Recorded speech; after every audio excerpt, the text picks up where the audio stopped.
To learn about the off-grid lifestyle and to be inspired to live your dreams, click subscribe so you don't miss anything. Hit the bell notification. So here it is, the end of January. I think it's January 29th. Don't quote me on that. You're going to get this video a couple days late, of course. There's still snow on the ground. Of course, it's melting.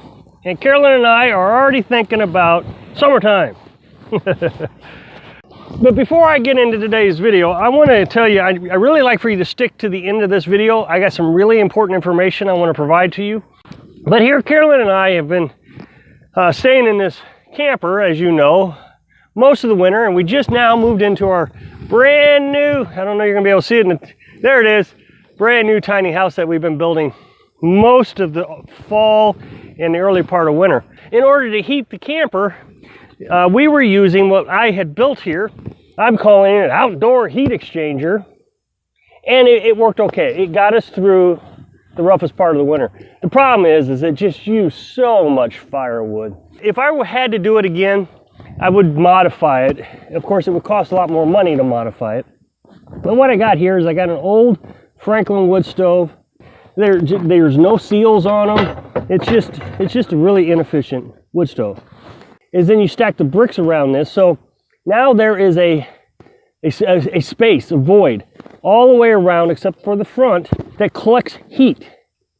And so all that heat is inside all these blocks, and then you ventilate that, and the heat rises, so it's all natural. You don't have to have electricity to do this. It goes all the way into the camper, and it gets really hot in there. The problem is you got to have the stove so hot. Up there at the tiny house, I can throw one little stick in like this, it'll heat the house, it'll heat you out. I think if I ever had to do it again and I had more money, or I wanted to spend more money, I think the thing you would need to do is build a structure around it, a shed, heat that shed really hot, and then throw it into the camper. But still, you would lose so much through the transfer from the heated area into the camper. You just lose so much energy. Like I said, this got us through. It saved us some money, and I'm glad I don't have to use it anymore. So we're going to break this down. We're going to tear it apart and start using it, the blocks, for something else. I think what we're going to do with the Franklin is we're going to take it back up there to the tiny house. There's a little concrete pad over there, and we could use it to sit outside, watch the fire, maybe cook on top of it. The biggest challenge is getting that thing back up the hill. This thing weighs probably 400 pounds. It was heavy. And I put it on the wagon and we kind of brought it down. So what I'm going to start doing is I'm going to break these blocks down and I'm going to put them over here on the other side of the camper on the ground. What we're going to do is we're going to do a raised garden. So last year we had a garden. It was very small, not big at all. And you can see right here we've been kind of fertilizing it and composting it. We've been dumping our ashes on it. But this was our garden last year. You can still see a tomato plant that we had. The problem with our garden is our property. The thing that is so beautiful about our property and makes it easy to live in winter is all the trees. We got all these trees here and all these trees here. So I've got plenty of firewood, and we're going to be able to survive on this property for a long time with firewood. But there is two problems with this. The sun rises, comes up over my head, so it rises on that side of the woods, and then comes down on this side. In the wintertime, we probably don't even get 4 hours of sunlight for the solar panels. It's been a real struggle trying to keep the batteries charged with only 4 hours of sunlight.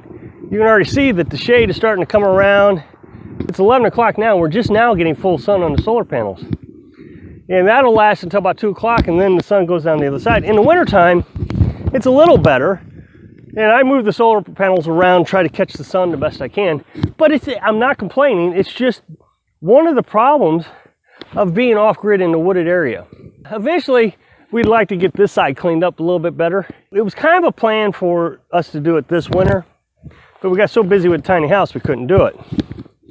So last year when we had our garden, we really didn't have a lot of luck with it. The cucumbers did really well. We got lots of cucumbers out of it, very good. But the tomatoes didn't do well at all. I'm a big corn fan, and I like to make sure I have plenty of corn. This area right here would have been amazing for a bunch of corn. We'd had corn coming out of our ears. We can can it. We're just not going to be able to do it for a while.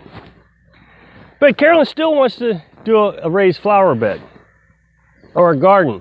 So I'm going to take those bricks. I'm going to line this all the way around this garden area that I just showed you. It's not very big, like I said.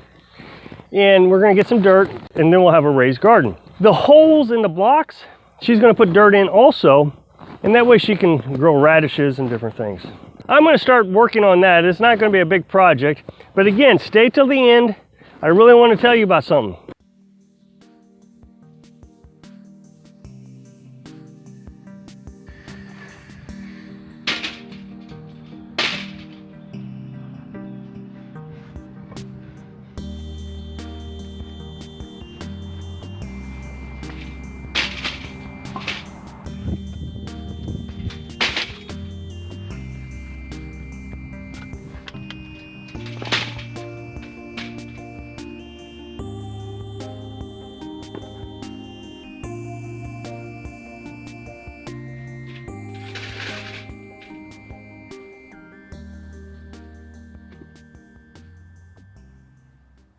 Man, I just did something really stupid. So I was transporting the bricks and my cart dumped over and the bricks fell onto my solar panel. And I just knew I broke them. I just knew I did. But I didn't. You can see right here, maybe, that I scarred the plexiglass a little bit, but not bad. Everything else seemed to survive. Man, I'm so grateful. Boy, I'd have been really upset with myself if that had broke. Oh. Thank goodness. All right, so I got the bricks laid. So step one of a multi-step process is done. So now you just got to start getting some dirt dug up, and we'll fill that in. That's going to be quite the chore. But that's why we're starting early, is so I can get on it and start working on it, because I'm going to have to drag dirt from down in the woods up to here. I'm going to see if I can't find something up here so it's not so hard to drag it up. And then we can start planting our seeds this spring. So as I've been saying, I've got this important announcement I want to make, or whatever you want to call it. Now, before I get started, I am not a sponsor of this program at all. I can't sell things on YouTube. First of all, you got to go through some sort of process, and I'm not sure what that is.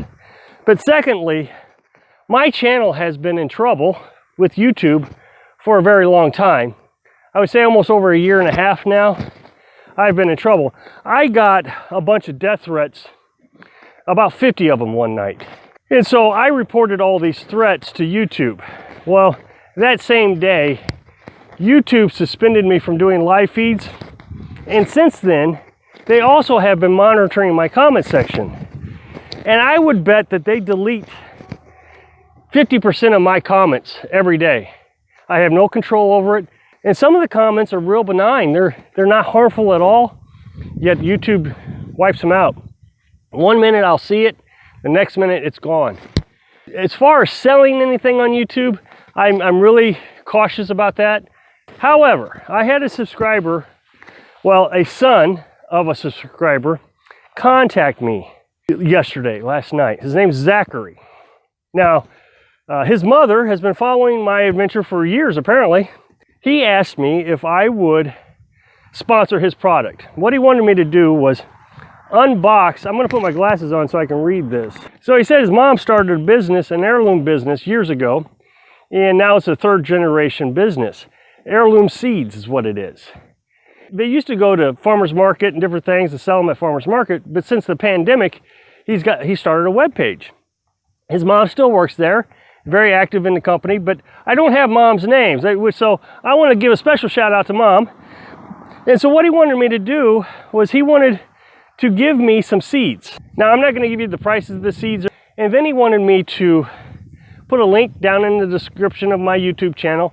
And he was going to have a contest, and whoever won the contest was going to get free seeds. But again, I can't do that. I told him, since his mom was a subscriber for such a long time, that I would go ahead and give a shout out. Now, heirloom seeds are really cool. If you just buy GMO seeds right nowadays, they're hybrid seeds, and you can't necessarily take the seed, like a tomato seed. You can't take the tomato seeds out of the tomato and replant them next year and expect to get the seed. But with heirlooms, you can't. The other thing he says is you can store these seeds for like 25 years if you do it properly. When I told Carolyn about this, oh, she was so heartbroken that she couldn't take this offer. She really wanted those seeds. What I'm going to do is I'm going to put a link in the comment section, not the description, but the comment section. I'm going to pin it at the top, and I'd like for you to go check out their webpage and support them if you can. If you're interested in heirloom seeds, study up on them. Maybe they have a contact page. They have a really nice webpage, so maybe they have a contact page. You might be able to talk to Zachary, I don't know. And maybe Zachary can actually come to the comment section and you guys can chat in my comment section. But whatever the case is, I definitely like for you to check them out. I wish I could do it. So I hope I can inspire you to check out Zachary's webpage. Thanks for watching.